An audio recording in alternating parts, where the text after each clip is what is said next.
The cutting of the crop that is known as harvesting. और ये हम crop को कट कब करते हैं, जब वो पूरी मैच्योर हो जाती है। Okay, so what is now, अगर हम इस यही चीज को अगर हम समझे तो हम 2 स्टेप्स देखेंगे अगर हमें डेफिनेशन लर्न करनी होगी, कटिंग ऑफ द क्रॉप और जब क्रॉप पूरा इज मैच्योर। तो प्रॉपर डेफिनेशन क्या गई, cutting of the crop after it is mature that is called harvesting, means जब हम फसल को काटते हैं। नाउ हार्वेस्टिंग भी डिफरेंट टाइप से होती है, या तो मैन्युअली या बाय मशीन। और ये जो मशीन होती है जिससे हार्वेस्टिंग होती है, that machine is known as harvester. Okay, यहाँ पे आप पहली पिक्चर में क्या देख रहे हैं, देखिए farmers are cutting by the hand. ये देख रहे हैं उनके हाथ में ये जो ऐसा एक चीज होती है, इसे कहते हैं सिकल। ये क्या है, सिकल।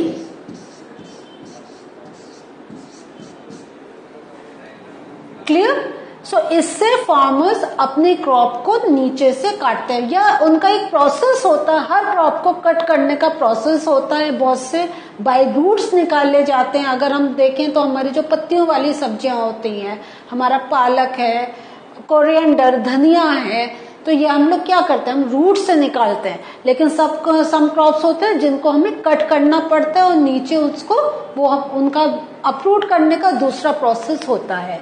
मशीन्स, ये आप देख रहे हैं, ये हमारे मशीन्स यूज होते हैं। तो ये अब आप देख लीजिए खुद ही, यू कैन थिंक अबाउट कि जो अगर हम मशीन यूज कर रहे हैं तो that would be much faster. तो अगर हम देखें मैन्युअली अगर हमारा हो रहा है, जो हमारा मैन्युअल होता है वो कहाँ होता है, कब होता है, when fields are very small fields में, जहां बहुत थोड़ा हमारा प्रोडक्शन हो रहा है, स्मॉल फील्ड्स में। ओके,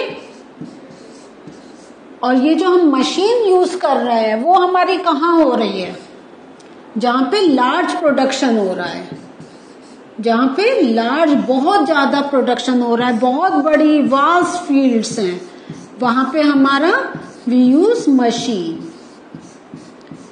ओके, जैसे अगर हमें थोड़ा सा कुछ पीसना है हम अपने हाथ से पीस सकते हैं, लेकिन अगर हमें बहुत ज्यादा कुछ पीसना है, ग्राइंड करना है, तो हम मिक्सर ग्राइंडर यूज करते हैं। तो ऐसे ही जब हमें बड़ा काम करना होता है वी यूज मशीन्स। जब छोटा छोटा, हमारी बहुत छोटी सी फील्ड है, हमारा बहुत छोटी सी क्रॉप हुई है, तो we can do it manually. Now other very important thing कि जो हार्वेस्टिंग हो जाती है, मीन्स कटिंग ऑफ क्रॉप हो जाती है, the grain need to be separated from chaff and this process is called threshing. तो what is chaff? Chaff is क्या होता है, जैसे अगर हम धान को ले, राइस को ले, तो राइस के ऊपर क्या होता है, एक ब्राउन कवरिंग होती है।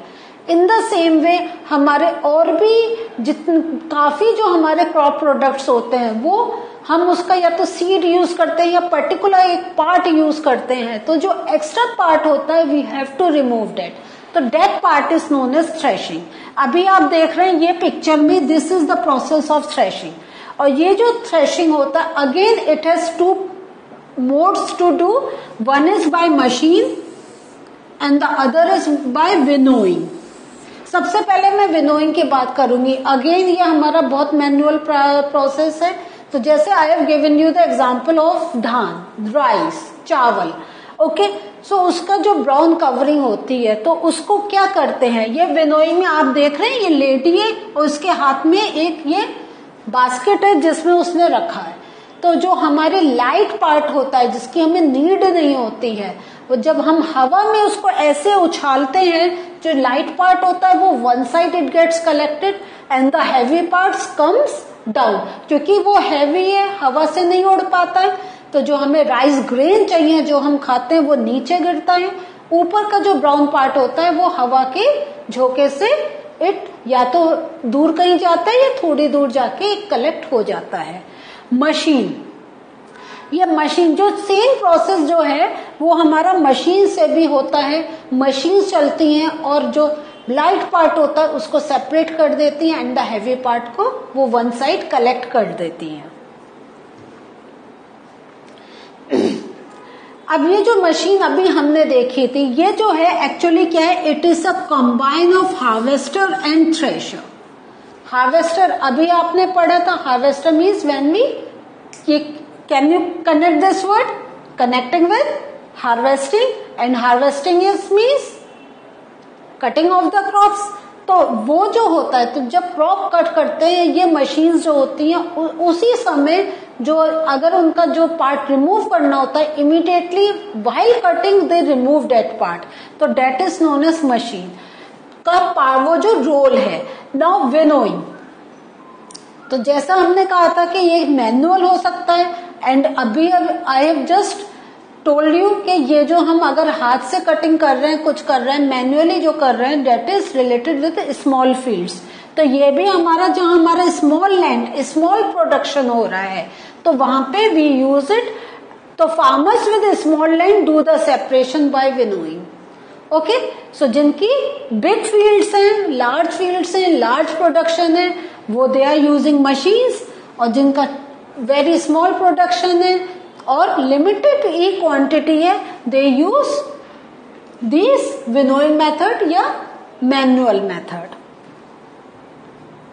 नाउ अब हार्वेस्टिंग हो गई, तो there are many festivals related to harvesting. Okay, so जो हमारे कंट्री में फेस्टिवल्स मनाए जाते हैं, they have a particular reason behind them, कि वो क्यों मनाए जाते हैं, कभी आपने पता करा है? सो आज हम कुछ फेस्टिवल्स के नाम लर्न करेंगे, और ये भी देखेंगे कि हर एरिया में हमारे, जैसे अगर हम देखें तो there are many states, number of states are there, so उसमें क्या क्या, वो हर स्टेट का अपना एक टाइम होता है प्रोडक्शन का, अपना एक टाइम होता है हार्वेस्टिंग का। So every state has some special festivals related to it. तो जैसे अभी हम बात कर रहे हैं पोंगल की, तो पोंगल क्या है, इट इज कहाँ का है ये festival, this is from Tamil Nadu. Tamil Nadu is the state of India. और यहाँ पर जब हमारा, देखिए आप देख रहे हैं ये पिक्चर में एक ट्रैक्टर है, यहाँ पे आपके फार्मर्स दिखाई दे रहे हैं। तो जो तमिलनाडु का स्पेशल प्रोडक्शन होता है, वो जब वो कटिंग हो जाती है, तो फार्मर्स क्या होते हैं, दे सेलिब्रेट, क्योंकि इनकी महीनों की मेहनत, it takes a long time कि आपने फील्ड को प्रिपेयर करा, सीड्स डाले, एंड फाइनल जब क्रॉप बनी उसको काट के, now it is time for them to earn some money. तो इसलिए सारे फार्मर्स हर स्टेट के अपने अपने स्टाइल से दे सेलिब्रेट। तो तमिलनाडु में it is the Pongal festival. Now ये आपका आ गया बैसाखी। बैसाखी क्या है, ये आपका पंजाब का फेस्टिवल है। जब पंजाब में उनका अपना एक प्रोडक्शन, जो क्रॉप का प्रोडक्शन हो जाता है, तब दे celebrate this festival.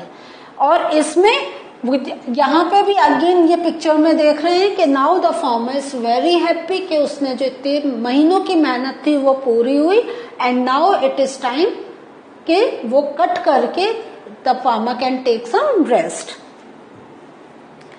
There is one more festival of Holi.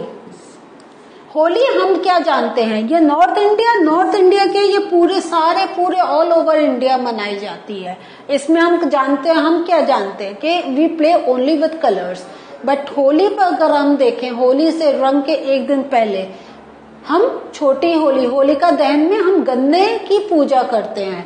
तो मीन्स उस समय वो हमारा जो शुगर केन, जो प्रोड्यूसर्स फार्मर्स हैं, वो कट कर लेते हैं, उनका sugar cane is ready to for sale, so then they celebrate. तो ये एक only, it is not related with colours, it is related with the festival of farmer. The other one is Diwali.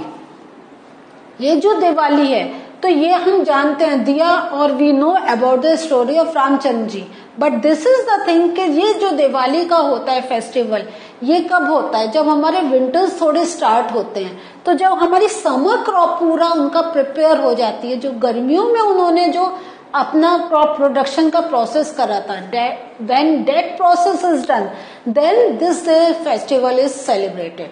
तो हर रीजन का there is some reason to celebrate it, तो this is for Diwali. The other festival is नबन्या।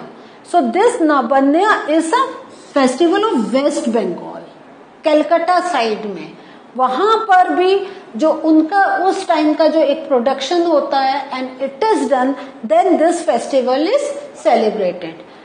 The other festival that you see here is Bihu. Bihu क्या है, ये एक type का डांस फॉर्म भी है और ये एक इसका ये एक नेम ऑफ फेस्टिवल भी है, और ये जो होता है ये असम में होता है। So you see there are number of states in our country and every state has some reason for the celebration. So this is the thing. तो इसमें आप ये मत सोचे इसमें हम क्या लर्न करें, आपके क्वेश्चंस आ सकते हैं। They can ask okay West Bengal का कौन सा क्रॉप प्रोडक्शन से रिलेटेड फेस्टिवल है, राइट डाउन द नेम। तो you should have to write down the name. So this is the thing that you have to learn. So make a list of the name of the festivals. उसके सामने आप क्या कैसे learn करेंगे, एक हल्का सा आइडिया आपको दे रहे हैं यहाँ पे एक कॉलम, आप 2 कॉलम्स बनाएंगे, एक में नेम ऑफ फेस्टिवल होगा, एक में नेम ऑफ स्टेट होगा। Write down the name of the festival and write down the name of the state. और आप मैचिंग के लिए भी आ सकता है and they can ask you to fill in the blanks. So this way this thing can be asked. Now there are some precautions after harvesting. तो after harvesting क्या होता है, sometimes stubs are left in the field. Stub means उनके छोटे छोटे से pieces वो field में रह जाते हैं, और जब वो हमारे जो उनका जो एक्स्ट्रा मटेरियल होता है, क्योंकि क्रॉप जब when we are producing the crop क्या होता है, मेन एक तो क्रॉप हमारे हाथ में आ गई, but there are many waste of the things. जैसे अगर हमें किसी की रूट नहीं चाहिए, अब हमें फील्ड प्रिपेयर करनी है फॉर द नेक्स्ट क्रॉप, तो हम सारी रूट्स बाहर निकाल के रख देते हैं, या किसी का अंदर का कोई पार्ट है तो उसकी बाहर की जो फ्रूट कवरिंग है वो सारा is left over in the field, वो पूरा फील्ड ऐसे भर जाती है। और उसको फिनिश करने के लिए what do farmers do, they burn it, उसको जला देते हैं। तो इफ दे आर बर्न, तो बर्न करने से क्या हो रहा है, अगर जला दे रहे हैं, नहीं, it is not a good thing because it causes pollution, उससे पॉल्यूशन होता है। क्यों? क्योंकि जो आप बर्न कर रहे हैं उसकी स्मोक उड़ रही है, और फील्ड आप देख रहे हो कितनी बड़ी बड़ी फील्ड है। So lot of things are if they are getting burn and lot of smoke is produce, तो क्या होता है, आप थोड़ा सा घर में धुआं होता है आपको सफोकेशन होता है, यू कैन नॉट ब्रीथ इन, आपको सांस लेने में डिफिकल्टी होती है। तो थिंक अबाउट पूरा इतने बड़ी फील्ड में if such number of things are getting burn, और जो फार्मर के भी काम में नहीं है लेकिन उसको फिनिश करने के लिए द फार्मर इज बर्निंग, तो कितना आसपास धुआं हो जाएगा और एटमॉस्फेयर में कितना पॉल्यूशन क्रिएट हो जाएगा। द अदर थिंग इज कि if not burn with precautions it can burn crop lying in the fields. एक और चीज आपकी डिफिकल्टी आ गई है कि जब वो बर्न कर रहे हैं तो क्या होता है, क्रॉप क्या होता है, वो इट इज क्या है, ग्रीन प्रोडक्ट है दैट कैन बी बर्न, तो वो आग फैल सकती है। मीन्स आप तो एक साइड में अपना बर्न कर रहे हैं, बट जो ड्राइड लीव्स हैं उसमें जैसे जंगल में आग लगती है, इन द सेम वे ये जो क्रॉप का जो फायर आपका जो लगा रहे हैं it can get spread out, वो पास की जो क्रॉप्स हैं वहां वो बर्न कर सकते हैं, या आपने काट के अपना जो पूरा जो आफ्टर हार्वेस्टिंग जो बंडल्स बना के जो आपने ग्रुप्स बना के उनको रख दिया है, they can also catch fire. So when you burn you have to take precaution कि एक तो आप अवॉइड करें, find out some other method कैसे आप उसको डिस्ट्रॉय कर सकते हैं, प्लस अगर आपकी छोटी quantity it is not that it can cause pollution, but you have to take lot of precaution कि आपका जो हार्वेस्टेड क्रॉप है it doesn't get burn, as well as the other crops that are growing near by they also don't get burned. So what have we learn today, आपको मालूम है आज हमने क्या पढ़ा है, आज हमने यही कि हमारा हार्वेस्टिंग से कैसे हार्वेस्टिंग होती है, कैसे हमारे क्रॉप्स कट होकर एक हमारे पास प्रोडक्ट रेडी होता है and we have learned about different methods by this harvesting can be done, it can be done by machine, it can be done by manually. And the other very important thing कि ये जो harvesting है it is a time for celebration and there are different states जहाँ पे particular एक type का crop का production बहुत लार्ज क्वांटिटी में होता है, तो there are festivals related to it के लोग उसको सेलिब्रेट करते हैं, फार्मर्स सेलिब्रेट करते हैं. And the other very important thing that you learn today कि जो हम अपने जो हमारे लेफ्ट ओवर को व्हेन वी बर्न, तो we have to be very careful while doing this that it should not cause pollution as well as it should not damage other crops near by या the harvested crop. सो बच्चों topic देखने में बहुत सीधा, बहुत ही एक सिंपल लग रहा है, बट उसमें लर्निंग पार्ट बहुत है. तो इट इज गुड अगर आप जैसे मैंने आपको बताया कॉलम्स बना के यू स्टार्ट लर्निंग दिस, जैसे एग्जाम में you can write down the proper answer. अभी हमारा एक और सेशन है इस टॉपिक से ही, इस चैप्टर से related, that we will take in the next class. So till we meet again, have a nice time.